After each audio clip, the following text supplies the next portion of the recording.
Hey guys, how's it going? Michael Troy here. Today we're looking at the Marvel Swimsuit Special #1 for the first time since the 90s. So crazy. I low-key was so excited about this and I have super mixed feelings. So make sure you subscribe to my channel, hit that like button, and let's get right into it. Wow, tangents are so weird, and I just noticed how it almost looks like the Scarlet Witch has like a happy trail and Bill Blass 1980s bikini briefs on, which of course Tony Stark would be wearing. It is so funny, so interesting. It seems so weird, like at Marvel's point, like story wise and everything, that they would do a swimsuit issue. And I know that they probably hemmed and hawed over it, and there were several reasons to and to not do it, and it's kind of crazy. This is why we're here, though. Check out this gorgeous wraparound cover by good girl, good boy, cheesecake, beefcake, pinup artist extraordinaire, Adam Hughes. Beautiful, beautiful, beautiful. I would have bought it alone for this cover. So amazing. And a rare opportunity to get the A cover as Adam Hughes, because usually it's like the retailer incentive and you're never going to get it unless you put forth a pretty penny. So thank you for that. This is so weird. Like, they decided to make a story about it, which makes sense in a way to kind of, but I hate the fact that they're like justifying, like, okay, spoilers. They're here to justify why they're doing it, and there's like questions over like the right and wrongness of it throughout, and I hate the moralness of it. It's like, if you're gonna do it, just do it and commit to it. Superheroes are like naked, half naked. I mean, She-Hulk's basically in a bathing suit right here, so why is this like even an issue? It's like, I don't know. So anyway, basically the Avengers discover that Roxxon, the big fictional oil company, evil conglomerate of the Marvel Universe, has for some reason decided to revive the publishing game and come out with an AI generated swimsuit edition of the Avengers. And they're like, well, it's capitalism, blah, blah, blah. And like, nobody's saying like how wrong it is that they're, they need to sue the shit out of them for like using them in such a way. I mean, obviously, that seems like a no-brainer to me. So Janet's like, well, no, we need to beat them at their own game. Like to point out the art by Nick Bradshaw, who is like primarily a cover artist, so it's always kind of fun to see someone who's primarily a cover artist do interiors. I feel like he broke onto the scene, if you can see the resemblance, as like an Art Adams clone. I think he's definitely turned into whatever his version of Art Adams is, and I feel like it's slightly a poor man's version of Art Adams. But if you didn't know who Art Adams was and you saw this art, you would probably really love it. And I do like it. I know that sounds like a horrible endorsement, but that's kind of the slippery slope of being a clone, right? Either you're as good as in your own right, or you're just walking in the shadow. And I don't know that, but there's like elements that I really do like. I'm seeing, this shows how unfamiliar I am with the current Marvel Universe right now. I'm seeing like Wonder Man and Hellcat, and I love seeing all these characters I'm familiar with, but I just wonder like their status and stuff. It just seems so confusing. And then it also kind of hit me how much the Marvel Cinematic Universe has ruined the comic book universe. Like, I feel like it should be separate.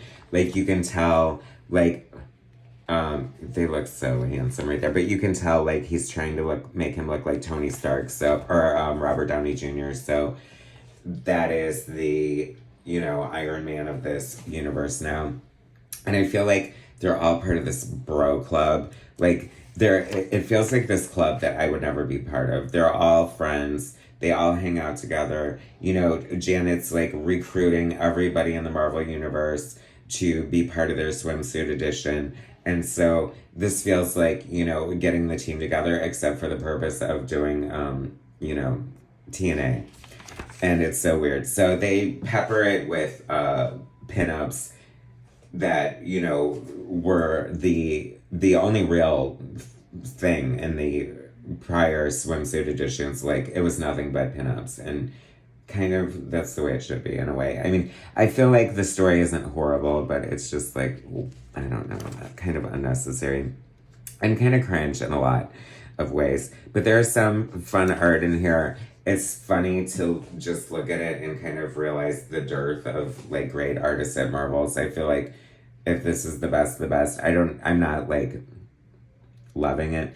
And it's just so like casual, you know what I mean? Like this is it feels like almost like an NPC version, you know what I mean? It's like this is the Marvel universe. The characters are running around. The bad guys are robbing banks, and the season just of She-Hulk just punches her out and it's over. They're protesting. They don't want them to do a swimsuit edition. I don't know. It's like in a universe where the Thing is perceived as sexy, it just seems so like to go against the grain of like what this is all supposed to be about. Hey Janet, do you want me to wear my traditional red and blue Spider-Man costume or the black one? Because whatever, it's too self-aware. Do you know what I mean? Like there's like everybody is in on all the little jokes and all the little things, but that's what happens after decades and decades and decades of publishing, I guess. So I don't know. Like I said, I don't hate it, but I just feel like it just like this is why maybe people should just like move on from comics or whatever. This is just like not my Marvel, my Avengers, my X-Men, and it's okay. I mean, like I'm trying to imagine like if I were a new comic book fan, would I be dying over this? Would I be like so super excited? And I thought, well, I'm kind of not, as like someone who loves these characters anyway, so I wonder how people feel. See, this just did not do anything for me. This like parody of a Coppertone ad with this character that I don't recognize at all. And then we got the little like, and he calls him Landshark, and it's like, I don't think that's original to just like everyone knows Landshark from Saturday Night Live, so I don't know. Anyway, this was an interesting Ron Lim pinup. Very interesting. This actually was my favorite pinup in the whole book. Nick Klein, who's killing it on Hulk. It was something I haven't checked out yet, but his art definitely looks like a draw for me. Like, sort of like from the Dan Panosian school of art. And just drinking Wolverine here at this cookout. And this is what I want from the Marvel Swimsuit edition.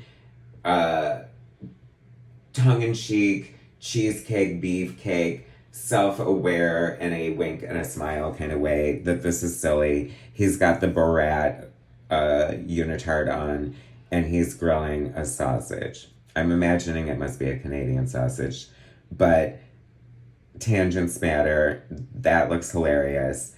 I love it. The look on Silver Surfer's face as Hulk is about to do a cannonball into the lake is hilarious.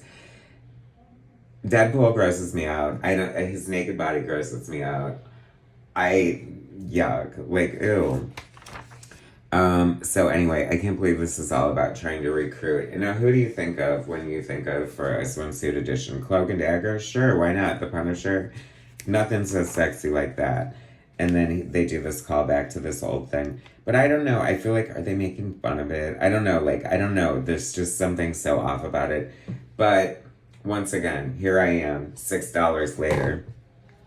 And I have to say, beautiful pinup by David Marquez here of Cloak and Dagger. And this kind of like, I feel like this is like perfect too. Like juxtapose the book with the like fun, tongue-in-cheek, punny images with, a gorgeous like Band de Soleil, like sort of like desert photo shoot here that is so tasteful.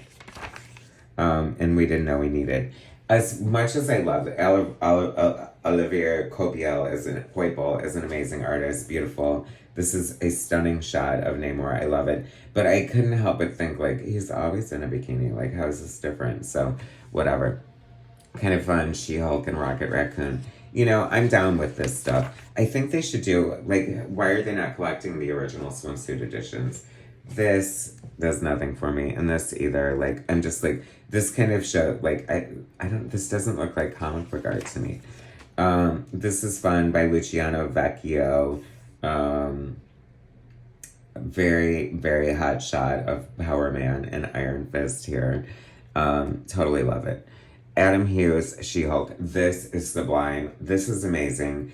This shows why Adam Hughes is just like one of the best artists ever on the entire planet. He is always pulling amazing new images. He's always doing different things with lighting and shine and shadow and skin tones, and it is freaking gorgeous. Okay, so great tribute to Butch Weiss there. Such an important part of the history of Marvel Comics. Drew so many things. So they're like, take that, Roxanne, blow it out your ass. We got our own swimsuit edition, and the internet responds by saying we don't care because nobody cares about swimsuit editions because we have the internet now. And the Watcher is just like, oy vey, whatever, perplexed. So there it is, y'all. What do you think? Amazing, right? Did you pick this up? Tim Seeley and Tony Fleeks, writers. Nick Bradshaw, artist. Rochelle Rosenberg, color artist. VC's Travis Lanahan, letterers. And Adam Hughes, cover artist. So, okay, so here's the original 5. I didn't realize there were 5 freaking swimsuit editions. Collect those puppies now, y'all. And then we have this Rivals thing, like, I don't know, whatever. Like, I don't know. Good art. I do love this art, but I don't know. Do I need it? I feel like Rivals is something that's being forced on me. Like, I don't know what it is. Anyway, amazing. Not so amazing.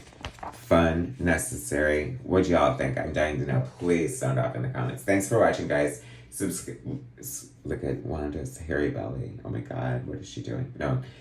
It's like Tony has a conjoined twin or something.